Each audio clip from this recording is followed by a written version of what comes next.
Hello, everyone. I'm Minister James Moss here again with our continuing education series, which is the extension of Just a Closer Walk with Thee. All right. So today we're starting the third epistle of John, or third John, however you want to look at it, the fourth book written by John. So we're going to get right into this. This is going to be a short series of lessons. It's going to be about 3 lessons long, okay? And they're actually going to be pretty much to the point. So, look, let's just get to it. Let's see. Hey, let's dig in and see what the word has to say to us. All right. So our introduction is the main body of this letter has 2 purposes. The first paragraph, verses 5 through 8, commends Gaius for his hospitality to the itinerant missionaries who are traveling and preaching the gospel message. The missionaries have spoken well of Gaius's love for the church. The second paragraph, verses 9 through 12, warns against the insubordination of a certain man named Diotrephes. His love of power and authority has led him not only to defy John's authority, but also to convince others to follow his defiance or be excommunicated. He has refused to entertain the genuine itinerant preachers. Gaius is warned not to be influenced by Diotrephes' example. So we see here John the elder has a little bit of a problem with someone, and this person is really trying to slander him to the church and to anybody else, even to the point where he thinks that his power and authority reigns supreme. So we're going to get into the word, okay? And so we're going to cover verses 1 through 4, and then from there we'll get past this, but this is the greeting stage, okay? So here we go. The elder unto the well-beloved Gaius, whom I love in the truth. Beloved, I wish above all things that thou mayest prosper and be in health, even as thy soul prospereth. For I rejoiced greatly when the brethren came and testified of the truth that is in thee, even as thou walkest in the truth.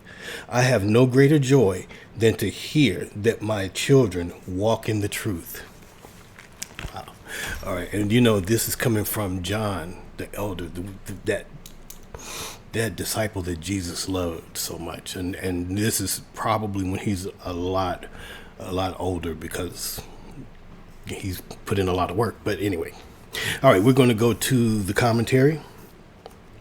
And verse 1, the author of the second epistle identified himself in the same way. John the elder was one of Jesus' original 12 disciples. In addition to this letter, he wrote 2 other letters, the Gospel of John and the Book of Revelation.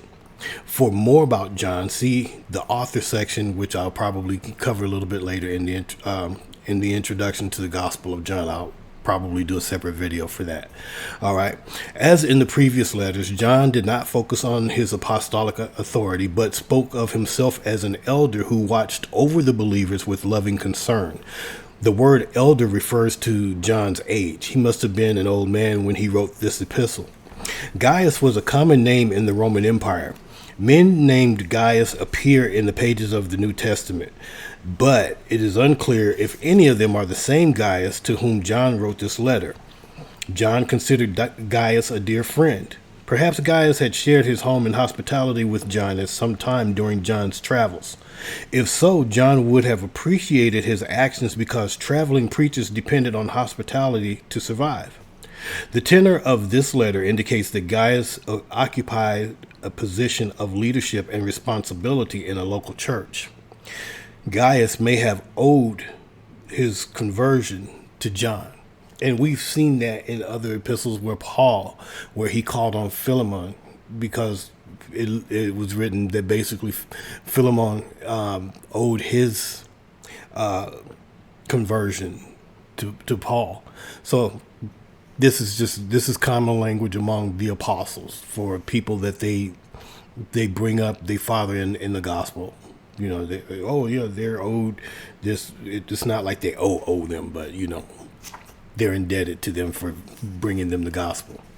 All right, so verse 2, John was concerned for Gaius's physical and spiritual well-being.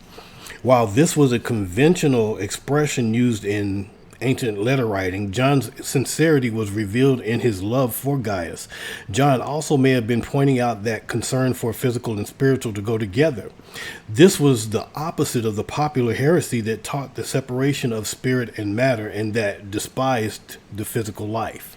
So here John is talking about being concerned for both physical and spiritual, and them working in harmony with, as far as Gaius' health, and basically the heresy that had been taught so often was separation of the two, and actually, to despise everything physical. So, and you can't do that because God created us in this physical form.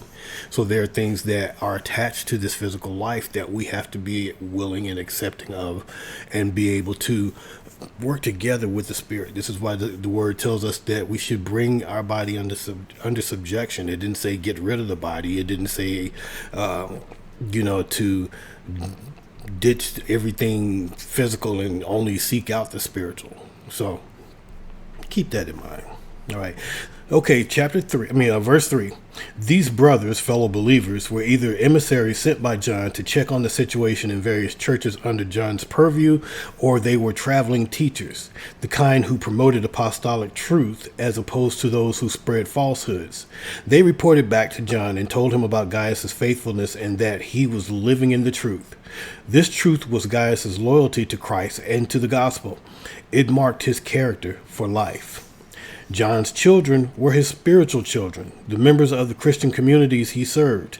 John wrote of his children because he was the spiritual father of many, probably including Gaius. John's joy came from hearing that the believers under his care were not straying from the gospel message, but were living in the truth. To live in the truth means living out the truth by expressing it in one's behavior. Gaius was doing this, and John had no greater joy than to see it happen in the life of one of his spiritual children. Apparently, others in the church were doing the same as well.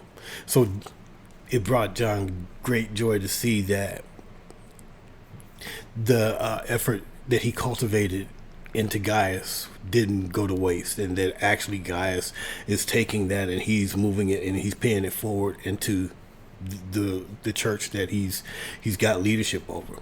All right, so look, that's the greeting for the third epistle of John. We're about to get into it. Next is going to be caring for the Lord's workers. That's going to be good. And like I said, this is going to be 3 quick ones, but hey, we always can learn something from the Word of God.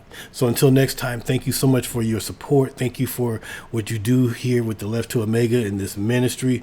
And by all means, as I always say, continue studying. God bless you.